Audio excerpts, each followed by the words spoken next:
أعوذ بالله من الشيطان الرجيم. بسم الله الرحمن الرحيم. بسم الله الرحمن الرحيم. وقال الذين لا يرجون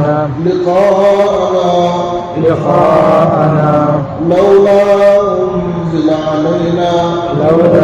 أنزل علينا الملائكة أو نرى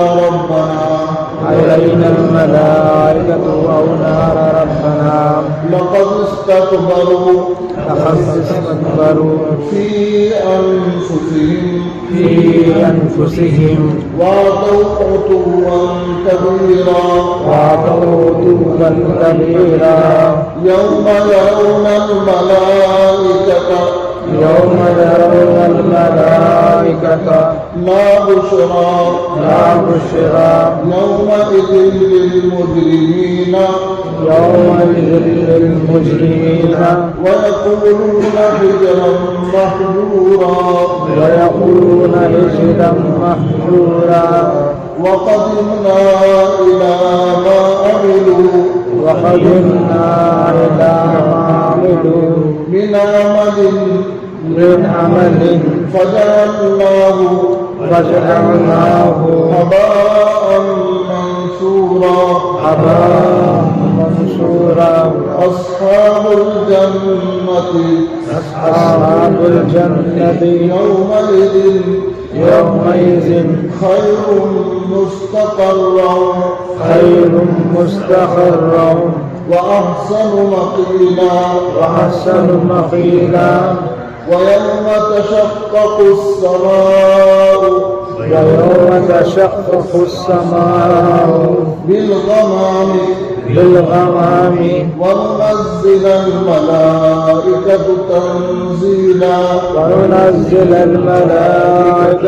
تنزيلا الملك يومئذ الحق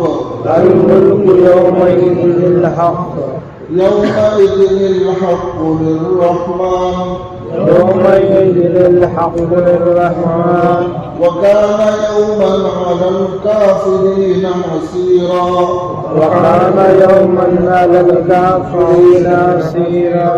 ويوم يعض الظالم على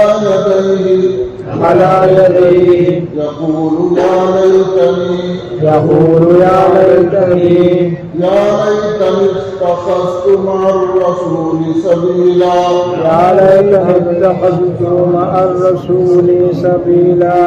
يا ويلتى ليتني لم أتخذ فلانا خليلا لقد أضلني عن الذكر بعد إذ جاءني وكان الشيطان للإنسان خذولا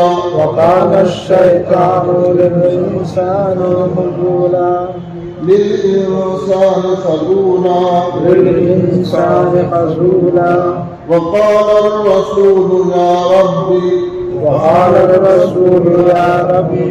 إن قوم اتخذوا هذا القرآن مهجورا وكذلك جعلنا لكل نبي عدوا من المجرمين وكفى بربك هاديا ونصيرا وقال الذين كفروا لولا نزل عليه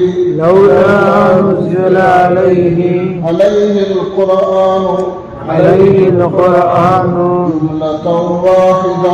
جملة واحدة كذلك لنثبت به به فؤادك ورتلناه ترتيلا ورتلناه ترتيلا ولا يأتونك بمثل ولا يأتونك بمثل إلا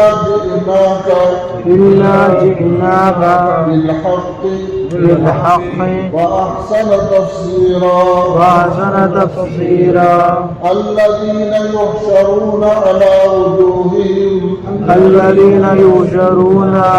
وجوههم أولئك شر مكانا على وجوههم إلى جهنم أولئك شر مكانا وأضل سبيلا صدق الله العظيم.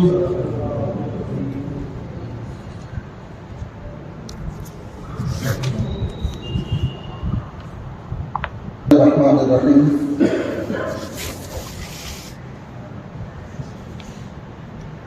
یہ بندش مطالعے کا پہلا رکن. قرآن پاک میں اللہ تبارک و تعالیٰ نے 30 پارے اور 114 سورتیں ہیں.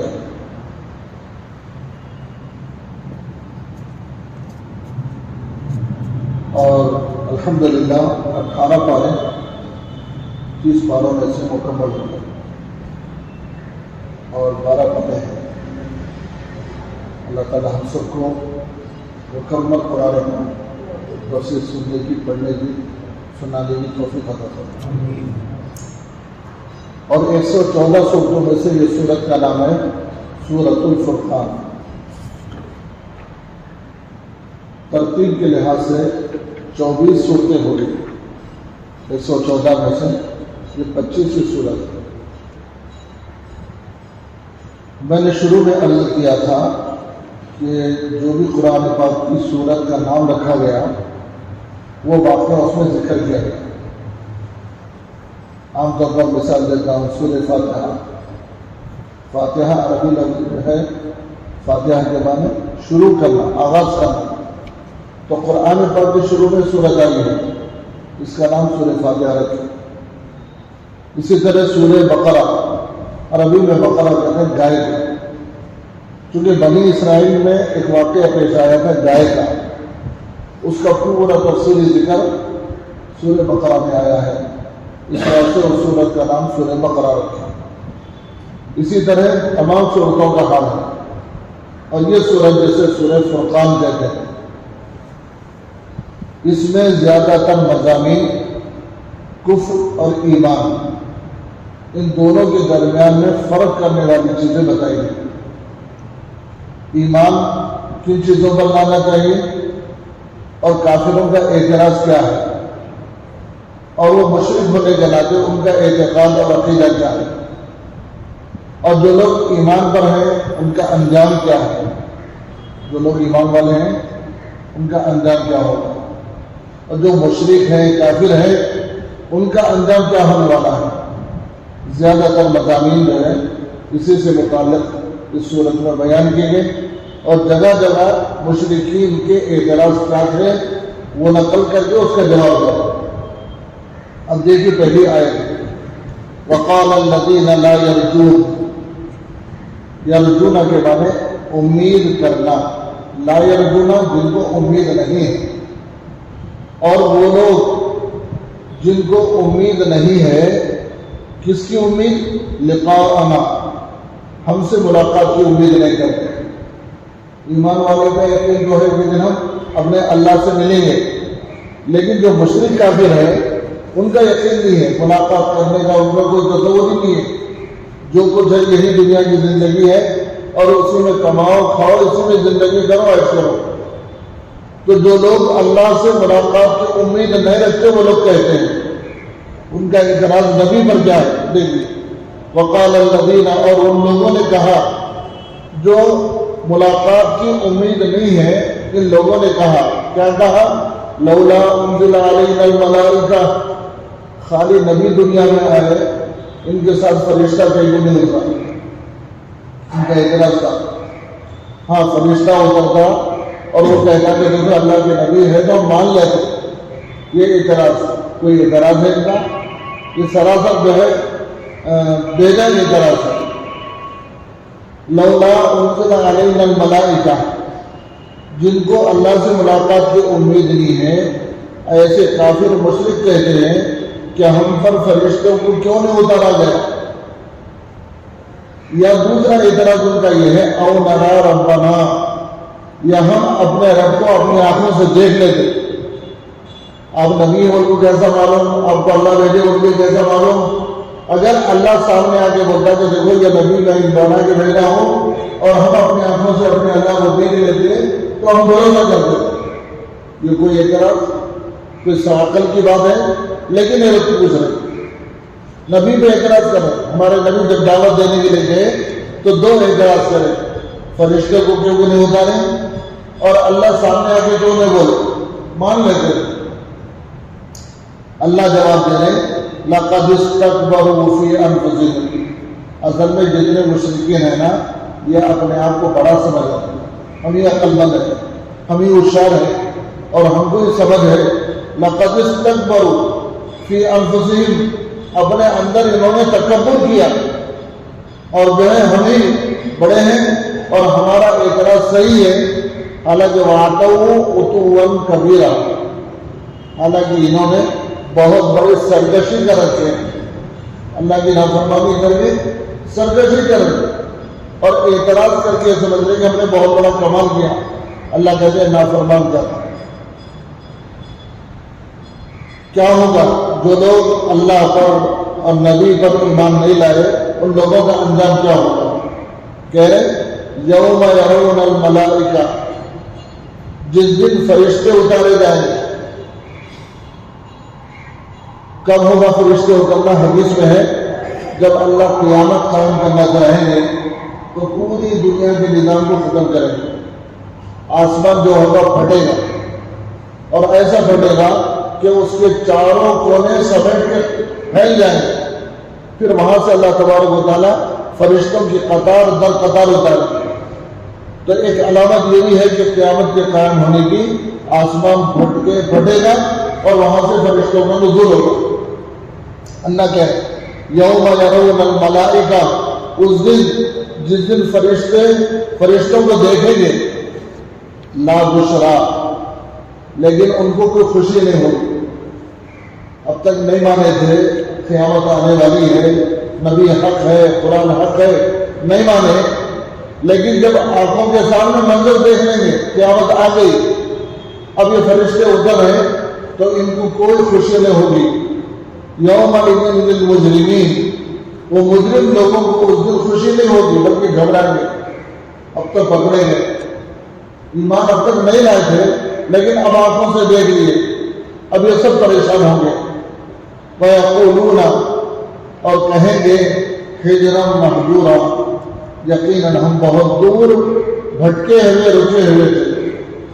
اگر ہم بات مان لیتے تو پھر ایسی صورت میں ہم ایمان والوں کے ساتھ ہم بھی کھڑے رہتے، لیکن ہم جو ہے اس وقت ایمان نہیں لائے. حدیث میں ہے جو ایمان والے ہوں گے اس دن اپنی آنکھوں سے فرشتوں کو اترتے ہوئے دیکھ کر وہ لوگ خوشی کا اظہار کریں گے اور کہیں گے پروردگار اس دن کا ہم کو یقین تھا، یہ دن آنے والا ہے. یہ دیکھ کر وہ کہیں گے کہ واقعاً ہم کو ایمان بھی ہے اور یہ دن کا ہم کو انتظار بھی ہے. لیکن جو مشرک ہیں، کافر ہیں، وہ لوگ گھبرا جائیں اور ان کے لیے بہت زیادہ رکاوٹ کا دن ہوگا. وَقَدِمْنَا إِلَىٰ مَا عَمِلُوا مِنْ عَمَلٍ، اور وَقَدِمْنَا إِلَىٰ مَا عَمِلُوا مِنْ عَمَلٍ، اور جو کچھ انہوں نے عمل کیا ہے پہلے زندگی میں، جو کچھ عمل کیا ہے وہ عمل اللہ کے پاس قابل قبول نہیں ہے، کیونکہ عمل قبول ہونے کے لیے شرط ہے ایمان ہونا. بغیر ایمان کے اللہ کے پاس عمل قبول نہیں ہے. وَقَدِمْنَا، اور ہم نے جو پہلے بھیجا إِلَىٰ مَا عَمِلُوا مِنْ عَمَلٍ، جو کچھ انہوں نے عمل کیا ہے. کیا ہے یہ؟ فَجَعَلْنَاهُ هَبَاءً مَنْثُورًا، ہم ان کے سارے اعمال کو ایسا بنا دیں گے جیسے ہواؤں میں اڑنے والے تنکے. جب ہوا تیز چلتی ہے تو کاغذ کے ٹکڑے بھی اڑنے لگتے ہیں, گھاس پھوس بھی اڑنے لگتے ہیں. تو اللہ کہتے ہیں جو بغیر ایمان کے عمل کرے ہیں ان کے عمل کا بدلہ کیا ملتا, بلکہ ان کے سارے اعمال کو ہواؤں میں تنکوں کی طرح اڑا دے گا, ان کی کوئی حیثیت نہیں ہوگی. اس لیے اگر کوئی کافر مشرک کوئی اچھا کام کرتا ہے, کوئی بھلا کام کرتا ہے, تو ہرگز اس بات کی علامت نہیں ہے اللہ کے دربار میں اس کا عمل قبول ہے. کیوں؟ عمل کے قبول ہونے کے شرط ایمان ہے. ایمان ہے تو عمل قبول. اگر ایمان نہیں ہے, اللہ کہے ہم تو بڑے سے بڑا عمل کرے گا تو اس کو ایسا پھینک دیں گے جیسے ہوا میں تنکے اڑتے ہیں, ایک نیکی بھی اللہ نہیں دیتے. اچھا, اب سوال یہ ہے, بعض مشرک ہونے کے باوجود کچھ بھلے کام کرتے ہیں, کرنے کے نہیں کرتے. گرما کے دن ہے, غیر مسلم ہے, اپنی دکان کے سامنے ٹھنڈے پانی کے پیر پہ رکھتے ہیں. کیوں رکھتے ہیں؟ بھائی گزرنے والوں کو پیاس لگے گی تو پی لیں گے. کچھ جانور آتے ہیں تو ان کو کھانے کی چیزیں ان کے سامنے رکھتے ہیں. یہ بھی نیکی کا کام ہے نا. پھر اس کا کوئی بدلہ ملتا ہے یا نہیں ملتا؟ فرمایا اللہ کے نبی نے, دنیا میں تو اللہ اس کو کچھ دے دیں گے, دنیا میں اللہ کچھ دے دیں گے, لیکن آخرت کے اندر تو ملنے والا نہیں. کوئی آدمی بھوکا ہوتا ہے تو کھانا کھلا دیتے ہیں, کوئی ننگا ہوتا کپڑے پہنا دیتے ہیں, سردی کے راتوں میں کمبل اڑا دیتے ہیں. یہ انسانیت کی بنیاد پر کوئی بھلا کام کرے تو دنیاوی اعتبار سے اللہ کچھ دے دیں گے دنیا میں, لیکن آخرت میں ملنے والا نہیں. آخرت میں اجر جو ملے گا وہ ایمان پہ ملتا, اسی کو اللہ کہے فَجَعَلْنَاهُ هَبَاءً مَنْصُورًا. ہم ان کے سارے اعمال کو ضائع کر دیں گے اور ان کی کوئی اہمیت ہمارے بات نہیں ہوگی. اصحاب الجنہ, جب یہ کافروں کا حال ہے تو جو لوگ ایمان لائے ان کے ساتھ کیا معاملہ ہو قیامت کے دن؟ تو گئے اصحاب الجنہ, جو جنتی لوگ ہیں, یومئذ, اس دن, خیر مستقر, ان کے لیے جو ٹھکانہ ہے وہ بہترین ٹھکانہ اللہ بنائے. اہل ایمان کے لیے جو جنتی ہیں ان کے لیے جو ٹھکانہ ہے خیر مستقر, مستقر کے معنی رہنے کی جگہ. اکثر پوچھتے ہیں آپ کہاں کے مستقر کے لیے, آپ کو مستقر کون سا ہے؟ اردو میں بھی استعمال ہوتا ہے. تو مستقر کے معنی جائے مکان, جس جگہ آپ رہنا رہتے ہیں. اللہ کہتے ہیں جو جنتی لوگ ہوں گے اس دن وہ مزے میں ان کا بہترین ٹھکانہ ہوگا. وَأَحْسَنُ مَقِيلًا, ان کی آرام کا بہت خوبصورت ہو ایمان والوں کے واسطے. تو اللہ یہاں دونوں میں فرق بتایا, جو قرآن پہ ایمان نہیں, نبی پر ایمان نہیں, تو ان کے لیے جو ہے ان کا کوئی عمل ہمارے پاس قابل قبول نہیں اور وہ دوزخی ہیں. جو ایمان والے ہیں ان کا ٹھکانہ بھی اچھا ہے, ان کا رہن سہن بھی اچھا ہے. وَيَوْمَ تَشَقَّقُ السَّمَاءُ بِالْغَمَامِ, اور وہ دن آنے والا ہے. کون سا دن؟ تشقق السماء, سما کسے بولتے ہیں؟ آسمان. جس دن آسمان پھٹے گا, بالغمام, اور جب آسمان پھٹے گا تو اس میں سے بادل نکلیں گے. بادل نکلیں گے یعنی آسمان کے اوپر بادل کی شکل میں ایک چیز ہے, وہ بادل نکلیں گے. پھر وہ بادل کے اندر سے فرشتے اتریں گے. ہمارے شہر میں جو آسمان دکھائی گا قیامت کے دن وہ آسمان کو اللہ پھاڑ دیں گے, پھٹے گا, اس کے اندر سے بادل نکلے گا اور بادل کے اندر سے فرشتے اتریں گے. اللہ کہہ رہے ہیں اس دن کو یاد کرو جب کہ آسمان پھٹے گا اور بادل اس سے نکلیں گے. وَنُنَزِّلُ الْمَلَائِكَةُ تَنزِيلًا, اور اے نبی آپ دیکھیں گے کہ فرشتے اس سے قطار پر قطار اوپر سے نیچے اتر کے آئے. یہ آنے والا دن, اس پر ہم سب کا یقین اور ایمان ہے. قیامت میں, قیامت کی نشانیوں میں سے ہے کہ جو ہوگا ایسا. وہ دن کس کا ہے؟ تو کہیں گے الملک یومئذ الحق للرحمن. الملک, جب ساری دنیا کی انسانیت ختم ہو جائے گی اور آسمان پھٹے گا, قیامت قائم ہوگی, تو اس دن بڑے بڑے بادشاہوں کی بادشاہی ختم ہو جائے گی. نمرود, قارون, فرعون, دنیا کے آنے والے قیامت کے اور بڑے بڑے سپر پاور بادشاہ گزریں گے تو اللہ کہہ رہے سب کی بادشاہت قدم. اب قیامت کا دن قائم ہو گیا تو آج بادشاہ کون ہے؟ الملک. اس کی بادشاہت تو آج یوم الدین، آج کے دن الحق، انصاف کے ساتھ سچی بات یہ ہے للرحمن. بادشاہت کس کے لیے ہے؟ رحمان کے لیے. اللہ کے نام 99، ایک نام اللہ، یہ اسم ذات. اللہ کیا ہے؟ اسم ذات. اسم ذات کا مطلب یہ ہے اللہ کسی اور کو نہیں بول سکتے، کسی اور کو نہیں بول سکتے. وہ اللہ صرف اللہ کے نام کے ساتھ وابستہ ہے تو اس کو بولتے ہیں اسم ذات. اس کے علاوہ اللہ کے 99 نام ہیں، اس کو صفاتی نام بولتے ہیں. جیسے قرآن پاک میں شروع میں لکھے ہوئے نام رہتے ہیں، ویسے ہی قرآن پاک میں جگہ جگہ اللہ نے ذکر کیا. ان ناموں میں سے ایک نام ہے رحمان. کیا نام ہے؟ اللہ کہتے ہیں اس دن اللہ ہی کی حکومت ہوگی. کون ہے وہ؟ رحمان.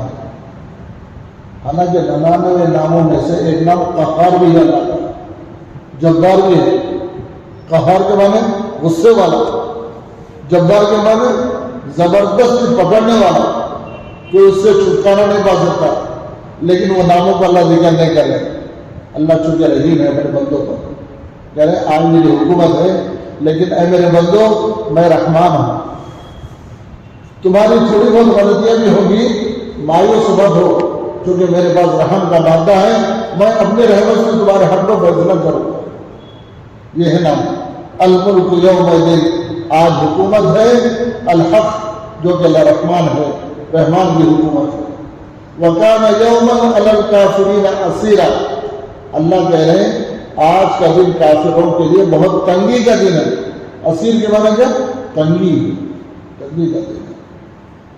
ان کی زبانوں پر یہی جملہ ہوگا، ہائے افسوس، ہائے شرمندگی، ہائے افسوس. کہاں جا رہے ہیں؟ وَكَانَ يَوْمًا عَلَى الْكَافِرِينَ. کافروں کے لیے تو آج کا دن تو بہت سخت ہے.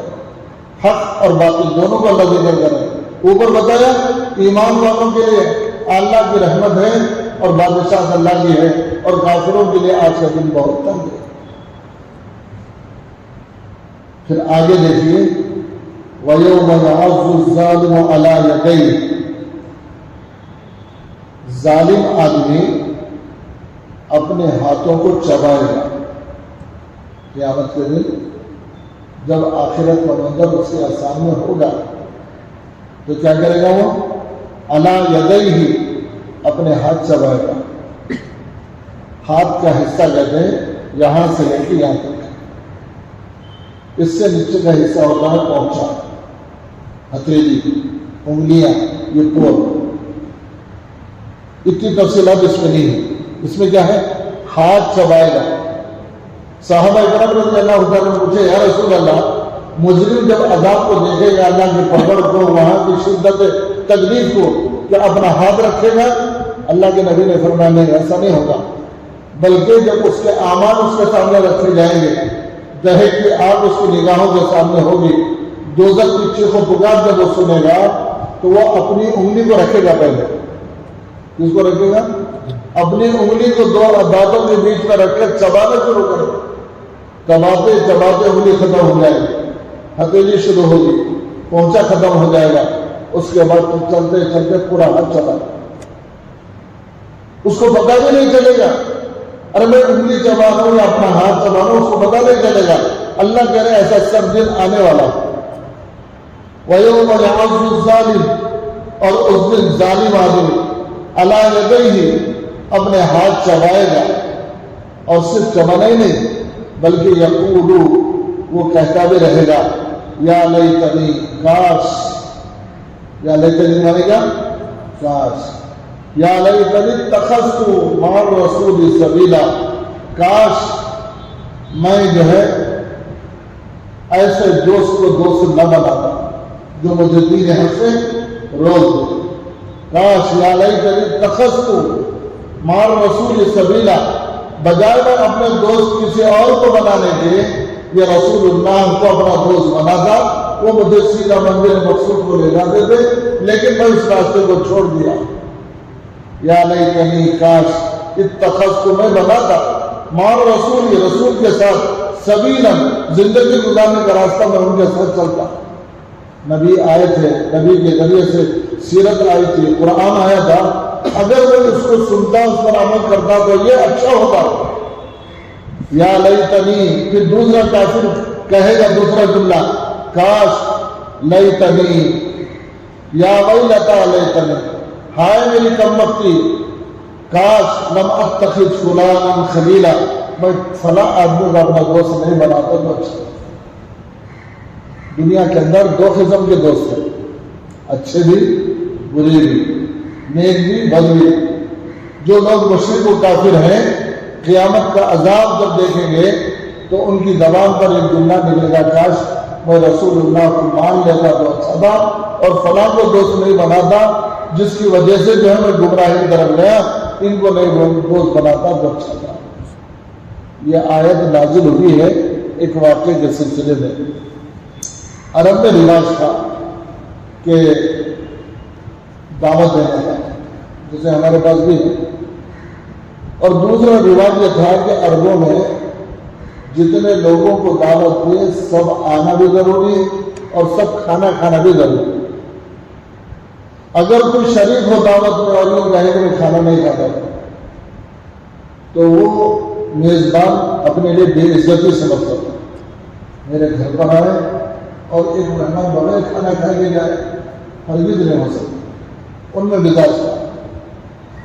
تو کوشش یہ کرتے تھے کہ جو بھی ان کے گھر آئے دعوت میں سب کے سب کھانا کھانا۔ تو ایک مشرک نے دعوت دی عربوں کی، اس میں جناب رسول اللہ صلی اللہ علیہ وسلم کو بھی بلایا۔ جب عرب لوگ بھی آ گئے اور اللہ کے نبی آئے تو سب دسترخوان پر بٹھا، اس زمانے کے لحاظ سے جو بھی، تو سب کو بٹھایا تو حضور کو بھی بلایا، آؤ آپ بھی بیٹھو۔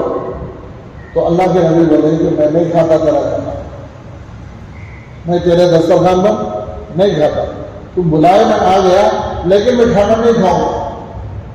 اور وہ بہت زیادہ پریشان ہو گیا کہ خاندان قریش کا شریف آدمی اور میں بھی دسترخوان میں نہیں کھاتا بولا، تو حضور سے وہ منت سماجات کرنے لگے، آپ یہ کھائیے، آپ دینے والے کھائیے، کیسا بیٹھے تناول کیے۔ حضور کی ہمیشہ فکر ہوتی تھی کسی طرح یہ دوزخ سے بچ کے جنت کی طرف آ، یہ طلب تھی نا۔ اسی لیے حضور صلی اللہ علیہ وسلم اپنے اوپر بھی تکلیف اٹھائے، اپنی پیاری بچیوں کے اوپر بھی تکلیف اٹھائے، خاندان کے اوپر بھی مصیبت آئی۔ کس کے لیے؟ قوم کے لیے، امت کے لیے۔ کچھ بھی ہو دین پر آ جاؤ، جنت میں داخل ہو جاؤ، دوزخ سے بچ جاؤ۔ تو یہ جب شخص حضور سے اصرار کرنے لگا کہ کھانا کھائیے، حضور بولے میں نہیں کھاتا۔ جب زیادہ اصرار کرے تو حضور نے فرمایا شرط یہ ہے کہ تم کلمہ طیبہ پڑھو۔ کیا پڑھو؟ کلمہ طیبہ پڑھو۔ عقبہ ابن ابی معیط کا واقعہ ہے۔ اب وہ سوچا بہت دیر تک میں تو مشرک ہوں، پکا سردار بھی ہوں، اور میں اگر کلمہ پڑھا تو پھر جو ہے پوری قوم کیا بولے گی، بڑے بڑے رسول بیٹھے۔ بہت دیر تک ٹال مٹول کرتے رہے اور اصرار حضور پہ کرتے رہے، اور حضور بھی جمے تھے جب تک تم کلمہ نہیں پڑھتے میں نہیں کھانا کھاتا۔ اب مجبور ہو گیا، میرے دسترخوان سے بغیر کھائے کہ ایک آدمی چلا جائے وہ میرے لیے انتہائی ذلت کی بات ہے۔ اس لیے اس نے کہا اے محمد آپ کھانا کھائیے، میں کلمہ پڑھنے کو تیار ہوں۔ حضور بولے پہلے کلمہ پڑھو۔ تو حضور صلی اللہ علیہ وسلم کے اصرار پہ عقبہ ابن ابو معیط نے کلمہ پڑھا، اشہد ان لا الہ الا اللہ وان محمد رسول اللہ۔ اللہ کے نبی کا دل خوش ہو گیا۔ چلو ایک بندہ دوزخ کی آگ سے تو بچ گیا اور جنت کا راستہ تو مل گیا۔ آپ بیٹھے شریف ہوئے، کھانا کھائیں، مجلس ختم ہو گئی، اللہ کے نبی باہر نکل کے آ گئے تو جو اس کے دوستاں تھے، جو یار غار لنگوٹی یار جیسے رہتے ہیں، اس میں مشرکین مکہ کا ایک سردار تھا، اس کا نام تھا ابو معیط۔ اس نے کہا کہ اگر تم عجیب آدمی ہو، زندگی میں ہم اور آپ اتنے پیارے گہرے دوست ہیں، تم جو ہے ایک محمد کی بات سن کے کلمہ پڑھ لیے، جاؤ تمہاری ہماری دوستی ختم۔ کیا بولے؟ دوستی ختم۔ جب تک تم کلمے کا انکار نہیں کریں گے اس وقت تک ہمارا تمہارا تعلق نہیں۔ اس نے کہا کہ بھائی حضور کی محمد کی تسلی کی وجہ سے پڑھ لیا، میں تمہارے ساتھ ہی ہوں۔ بولے نہیں، اس کے علاوہ تو کیا کرنا؟ تم بھری مجلس میں حضور بیٹھے ہوئے ہو تو تم جا کے محمد رسول اللہ کے چہرے پہ تھوکنا۔ اگر تم حضور کی مجلس میں جا کے تھوک دیے تو پھر ہم کو یقین ہے کہ تم ہمارے دوست ہیں۔ تو یہ دوست اس کے لیے برا دوست تھا، حق راستہ ملا تھا، جنت کا راستہ ملا تھا، نبی کی صحبت ملی تھی۔ اب اس دوستی کو برقرار رکھنے کے لیے اس نے کہا کہ ٹھیک ہے، میں تم کو چھوڑنا نہیں چاہتا، حضور کے چہرے پہ تھوکوں گا۔ چنانچہ اللہ کے نبی اپنے ساتھیوں کے ساتھ تشریف فرما تھے اور وہ آیا اور اس نے حضور کے چہرے انور پہ تھوک دیا۔ اے محمد، تم میری رسوائی کرے، جو بھی اس کی زبان سے کلمہ نکلے ہوں اس کے بعد حضور کے چہرے پہ تھوکا۔ اس کے بعد مجلس سے اٹھ کے چلا گیا اور زندگی انہی برے لوگوں کے ساتھ گزارا۔ اللہ تبارک و تعالیٰ نے اپنی نبی پر یہ آیتیں اتاری، اے نبی آپ غمگین مت ہو، جس نے آپ کے چہرے انور پر تھوکا ہے قیامت کے دن یہ اپنے دوست کے اوپر اس طرح ملامت کرے گا کہ وہ اپنی انگلی کو چباتے چباتے ہاتھ چبا ڈالے گا اور کہے گا کاش میں نبی کا راستہ نہیں چھوڑتا، کاش ایسے دوست کو دوست نہ بناتا۔ یہ اس کی زبان پر رہے گا اور یوں ہی یہ سردار کے اندر مبتلا رہے گا۔ اللہ نے یہ آیتیں اتاری، وَيَوْمَ يَعَضُّ الظَّالِمُ عَلَىٰ يَدَيْهِ يَقُولُ يَا لَيْتَنِي لَاتَّخَذْتُ مَعَ الرَّسُولِ سَبِيلًا يَا وَيْلَتَىٰ لَيْتَنِي لَمْ أَتَّخِذْ فُلَانًا خَلِيلًا۔ ہائے میری کمبختی، کاش میں فلاں کو دوست نہ بناتا۔ مفسرین نے لکھا ہے یہ دونوں اللہ کے نبی ہجرت کر کے مدینہ منورہ گئے، اسلام کی پہلی جنگ ہوئی، جنگ بدر۔ یہ دونوں جو ہے اس جنگ میں مارے گئے۔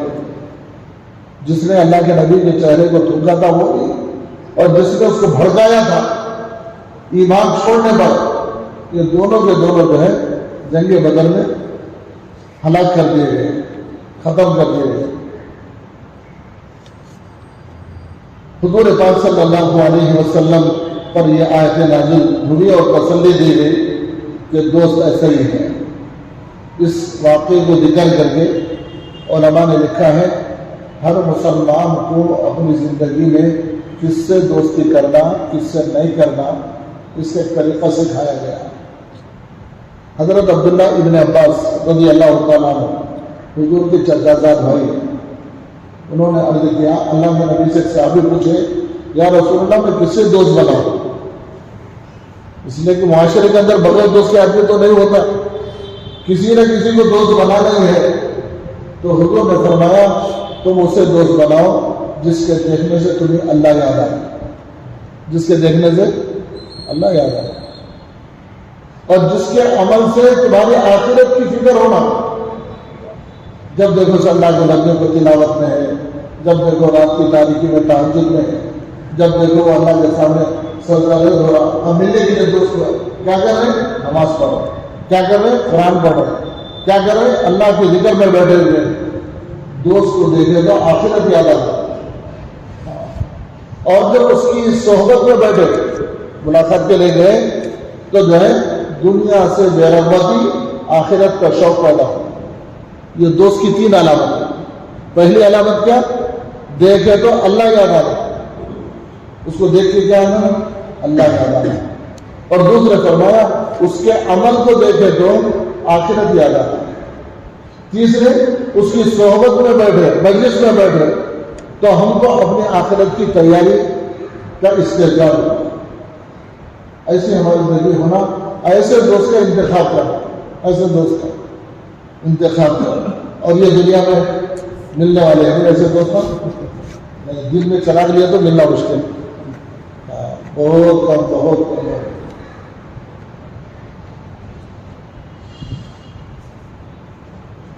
اگر ایسا کچھ مل گیا نا، سونے کی قیمت دے کے اس سے دوستی کرنا۔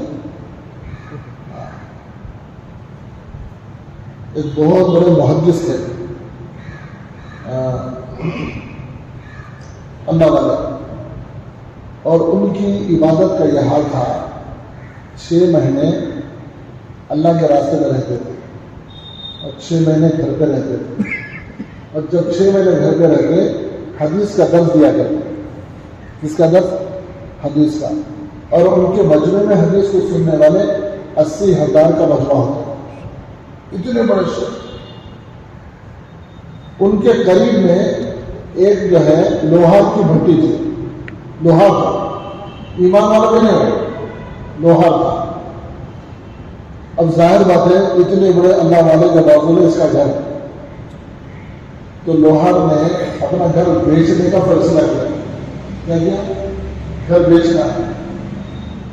اس کی قیمت پوچھے لوگ کتنے میں بیچیں گے؟ اس زمانے کے لحاظ سے سمجھانے کے لیے بولتا ہوں، 1 کروڑ روپے بنا، 1 کروڑ روپے میں یہ گھر، جبکہ گھر اور زمین بہت تھوڑی۔ لوگ بولے کہ تو عقل ہے، پھر زمین کی قیمت کیا ہے، تیرے گھر کی قیمت کیا ہے، تو 1 کروڑ اس کی قیمت لگا رہا۔ اگر واجبی قیمت ہے تو کوئی خریدار بھی آ سکتا ہے، خرید سکتا ہے۔ میں بولے کہ اس کی قیمت اس سے بھی زیادہ ہے۔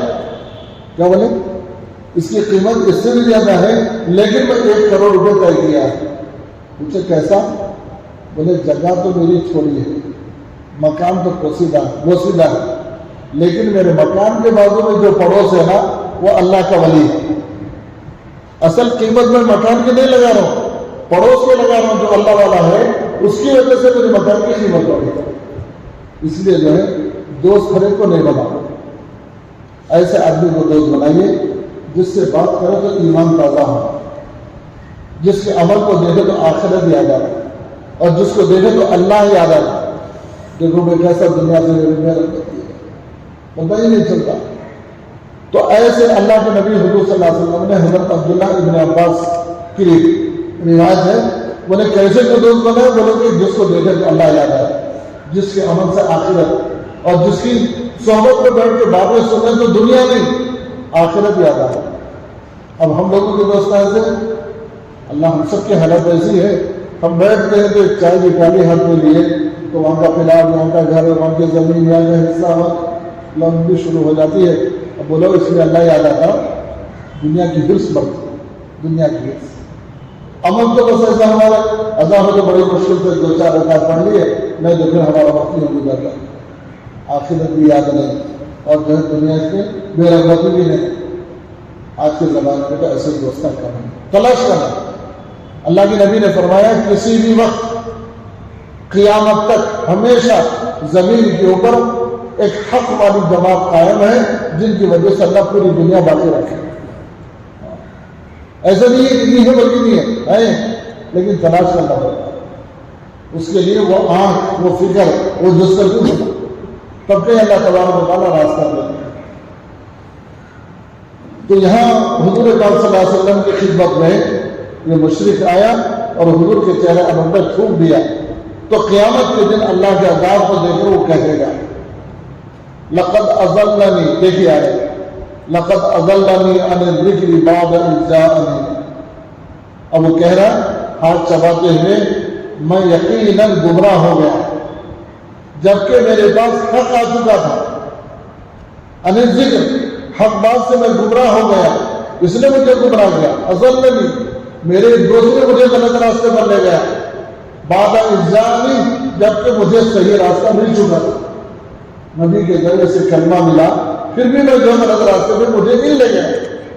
وَكَانَ الشَّيْطَانُ لِلْإِنسَانِ خُذُولًا، انسان کے لیے شیطان ہے نا یہ سخت گمراہ کرنے والا، شیطان اس کے ساتھ ہے۔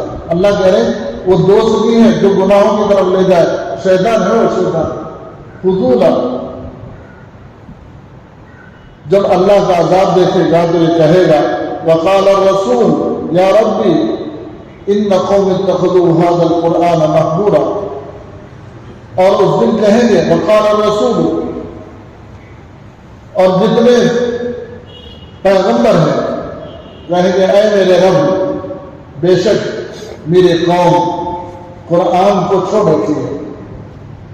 اللہ کے نبی قرآن کی تلاوت کرتے ہوئے اللہ کا پیغام سنانے کے لیے گئے تو قوم سننے کو تیار نہیں، تو اللہ کہہ رہے ہیں تمہارے ساتھ نہیں، تمام پیغمبر کہیں گے قیامت کے دن اے میرے رب ان قومی، میری قوم اتخذوا ھذا القرآن، اس قرآن کو بنا لیا مہجورا، متروک، پڑھنے والے نہیں، چھوڑنے والے، کبھی کھول کے دیکھتے ہی نہیں۔ قوم جو ہے قرآن کو متروک کر دی، مہجور کے معنی کہ چھوڑ دیا، تلاوت کرنے والے نہیں بلکہ دیکھنے والے بھی نہیں۔ یہ قیامت کے دن پیغمبر اللہ سے شکایت کریں گے، قرآن کو آپ اتارے تھے ہماری ہدایت کے لیے اور قوم تک پہنچایا تھا، لیکن میرے قوم اس کو پسے خرچ ڈالی۔ آج امت کا طبقہ ہے کہ نہیں ہے؟ قرآن کو پڑھنے والے کو ہیں بہت ہی کم، بلکہ ہم نہیں ہے بول سکتے، اتنی مقدار کم۔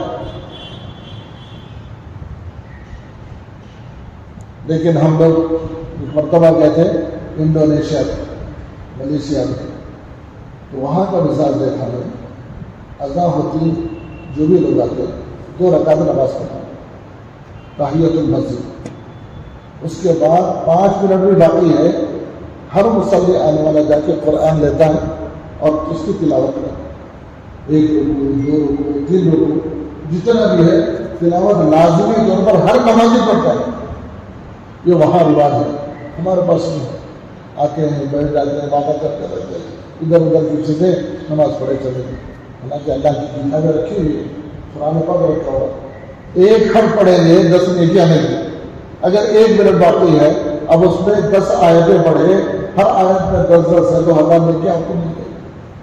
قرآن خاص تعلق پیدا کرنا، یہی قرآن کہتا ہے قیامت کے دن نبی کہیں گے کہ میری قوم قرآن کو چھوڑ دی، وَكَذَلِكَ جَعَلْنَا لِكُلِّ نَبِيٍّ عَدُوًّا مِنَ الْمُجْرِمِينَ، اللہ نبی کو تسلی دے رہے اسی طرح ہم نے ہر نبی کو بنایا ہے مجرم لوگوں میں سے دشمن، جو نبی کا ساتھ نہیں دیتے، عدوًا مانے کہ دشمن، من المجرمین کافروں میں سے۔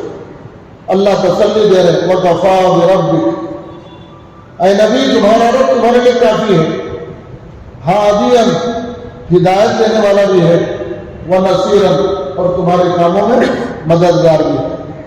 آپ مایوس مت ہو، یہ لوگ نہیں مانتے، نہیں پڑھتے، نہیں دیکھتے، اللہ تمہارے لیے کافی ہے۔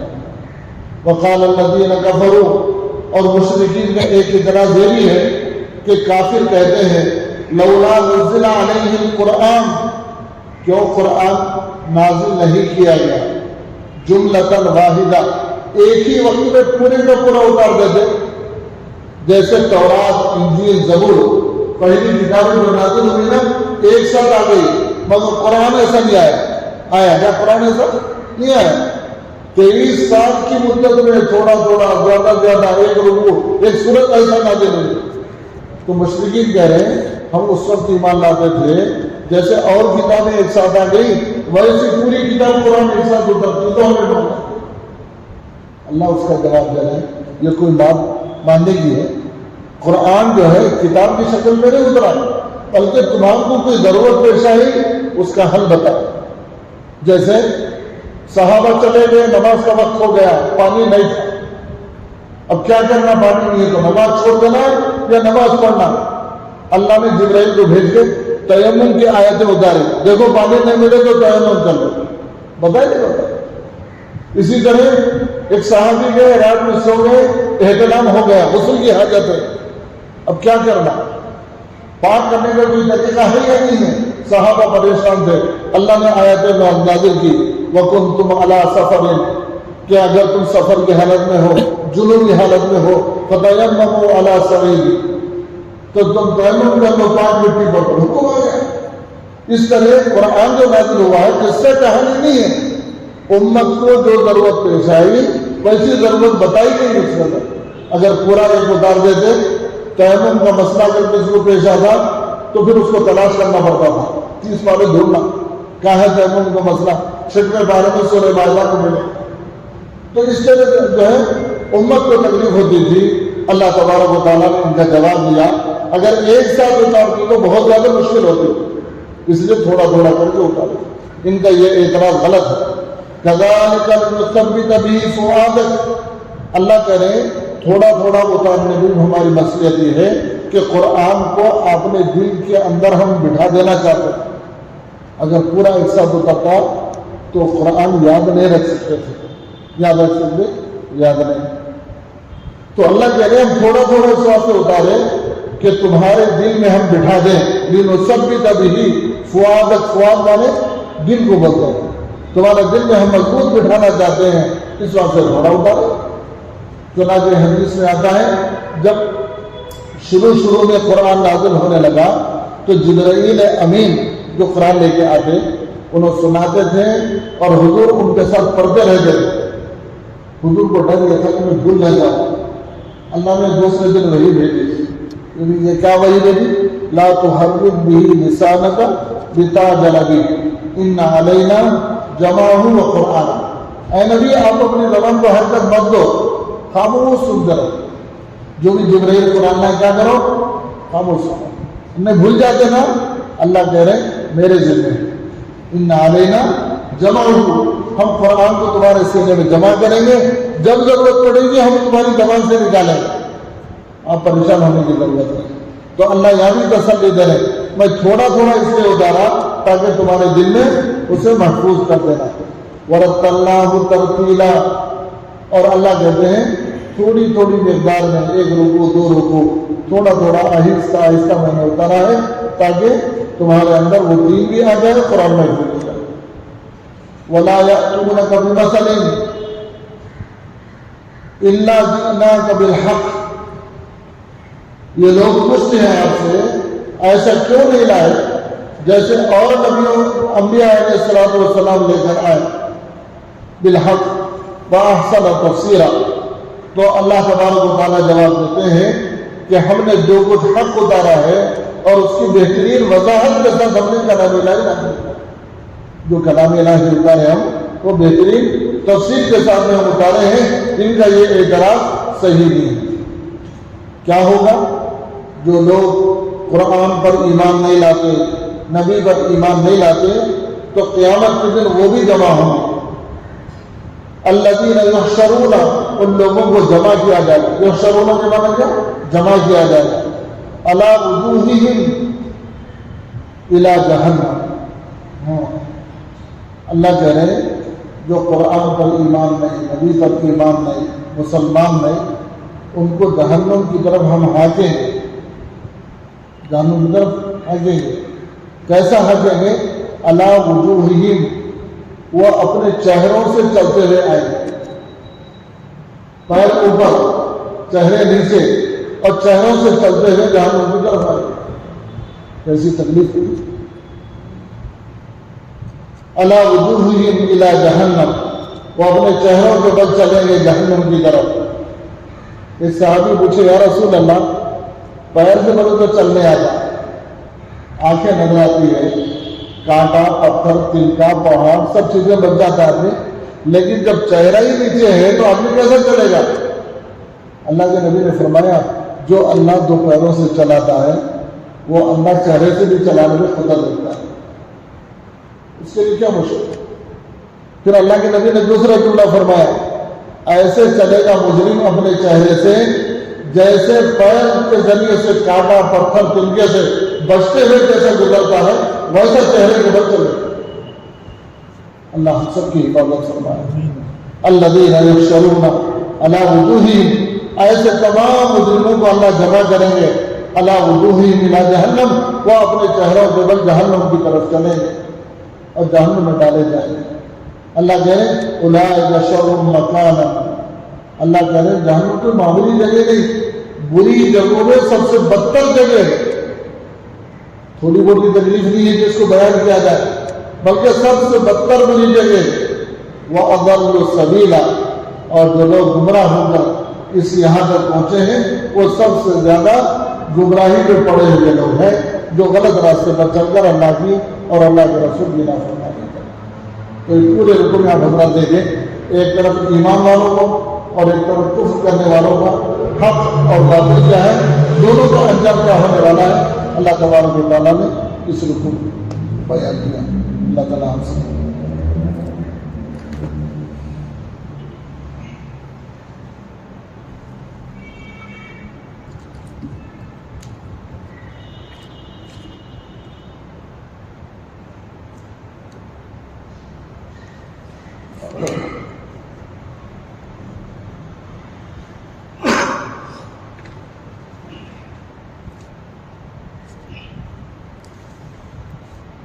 مسجد نبوی کی تعمیر ہجرت کے بعد رسول اللہ صلی اللہ علیہ وسلم نے سب سے پہلے مسجد کی تعمیر فرمائی، جس کو آج مسجد نبوی کے نام سے جانا جاتا ہے۔ اس کے لیے وہی جگہ منتخب کی گئی تھی جہاں حضور صلی اللہ علیہ وسلم کی اونٹنی بیٹھی تھی۔ یہ زمین بنو نجار کے 2 یتیم بچوں کی تھی، جس کو آپ نے قیمت دے کر خرید لیا تھا۔ اس کی تعمیر میں صحابہ کرام کے ساتھ آپ بھی پتھر اٹھاتے تھے۔ صحابہ کرام جوش میں اشعار پڑھتے تھے اور آپ صلی اللہ علیہ وسلم بھی ان کے ساتھ آواز ملاتے تھے۔ اللہم ان الاجر اجر الآخرہ فرحم الانصار والمہاجرہ، اے اللہ اصل اجرت تو آخرت کی اجرت ہے، اے اللہ انصار و مہاجرین پر رحم فرما۔ یہ مسجد اسلام کی سادگی کی سچی تصویر تھی۔ اس مسجد کے 3 دروازے بنائے گئے۔ جب شروع میں حضور کی مسجد جو بنائی گئی 3 دروازے بنائے گئے۔ دروازے کے دونوں پائے پتھر کے اور دیواریں کچی اینٹ کے اور گاڑی کی بنائی گئی تھی۔ پائے بولے تو یہ ستونہ دروازے کے پتھر کے لگائے تھے اور دیواریں کچی اینٹ کی گاڑی کی بنائی گئی تھی۔ ستون کھجور کے تنوں سے اور چھت کھجور کے شاخوں سے اور پتوں سے تیار کی گئی تھی۔ قبلے کی دیوار سے پچھلی دیوار تک 100 ہاتھ کی لمبائی تھی۔ یہ مسجد صرف نماز ادا کرنے کے لیے ہی نہیں بلکہ اسلامی تعلیم کے لیے ایک درسگاہ اور دعوت و تبلیغ اور دنیا کے سارے مسائل کو حل کرنے کے لیے مرکز بھی تھا۔ اس کے امام اللہ کے نبی اور اس کے نمازی صحابہ کرام جیسی مقدس ہستیاں تھیں۔ اللہ کی قدرت گلیر کا پھل ہے۔ اللہ تعالیٰ نے دنیا میں ہزاروں قسم کے پھل پیدا کیے، لیکن گلیر کے پھل میں اللہ تعالیٰ نے اپنی قدرت کا اس طرح اظہار فرمایا کہ جب گلیر کا پھل پک جاتا ہے تو اس کو توڑنے پر بہت سی کیڑے نکلتے ہیں۔ دیکھو نا جب پک جاتے ہیں، اللہ کی قدرت ہوتا ہے۔ اس کے توڑنے پر بہت سی کیڑے نکلتے ہیں جو اپنے پروں کے ذریعے گلیر ایک بیر سے ذرا بڑا رہتا، نرم ہوتا، پکنے کے بعد انجیر تو جب اس سے کھوتوں سے کیڑے ہوتے ہیں، نکلتے ہیں، جو اپنے پروں کے ذریعے اڑ کر غائب ہو جاتے ہیں۔ تھوڑی دیر جو ہے اس کے اندر جو کیڑے ہیں اڑ کے غائب ہو جاتے ہیں۔ آخر اس گلیر کے پھل میں یہ اڑنے والے کیڑے کہاں سے آ گئے، جبکہ اس میں داخل ہونے کا کوئی راستہ بھی نہیں ہے۔ یقیناً اللہ ہی نے اپنی قدرت سے گلیر کے پھل میں چونٹی نما کیڑے پیدا فرمائے۔ یہ اللہ کی قدرت ہے۔ چونٹی نما بولے تو چونٹی کے جیسے چھوٹے چھوٹے شوہر کھودے اٹھاتے،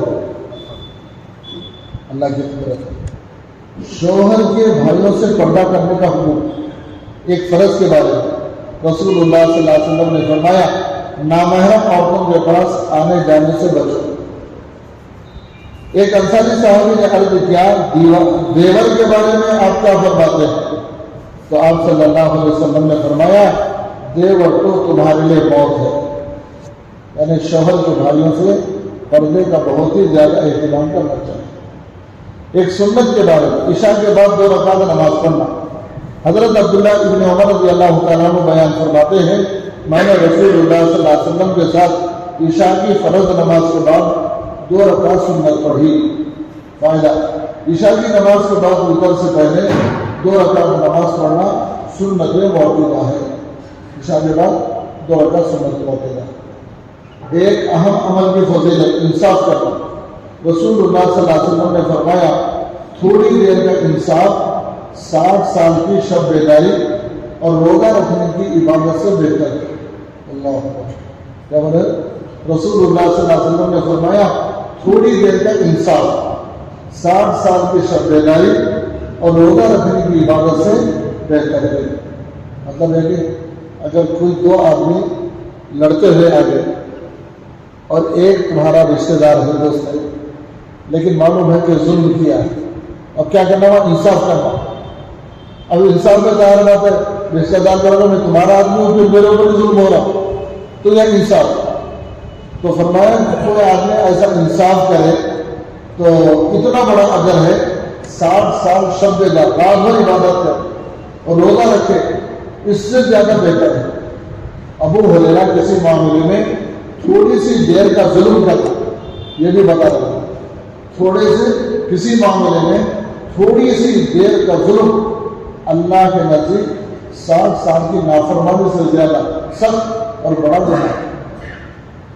تو انصاف بہت زیادہ ضروری ہے، ظلم بہت زیادہ، دونوں کی اجر کیا ہے، گناہ کیا ہوتا ہے۔ ایک گناہ کے بارے میں چاندی کے برتن میں پینا، رسول اللہ صلی اللہ علیہ وسلم نے فرمایا جو چاندی کے برتن میں پانی وغیرہ پیتے ہیں وہ اپنے پیٹ میں جہنم کی آگ بھر رہے ہیں۔ کسی زمانے میں چاندہ سونا چاندی زیادہ، اب تو جو ہے دیکھنے کو ملنا مشکل ہے، مگر اس زمانے میں چاندی کے برتن بناتے تھے تو پینے کے لیے گلاس چاندی کی بنا کے رکھتے تھے، نہیں پینا۔ مسجدوں کے اندر کیا چاندی کے پیالے کو شادی نہیں ہوتا، شادی ایسا ہے تو ہے تین پیالے دوسری نماز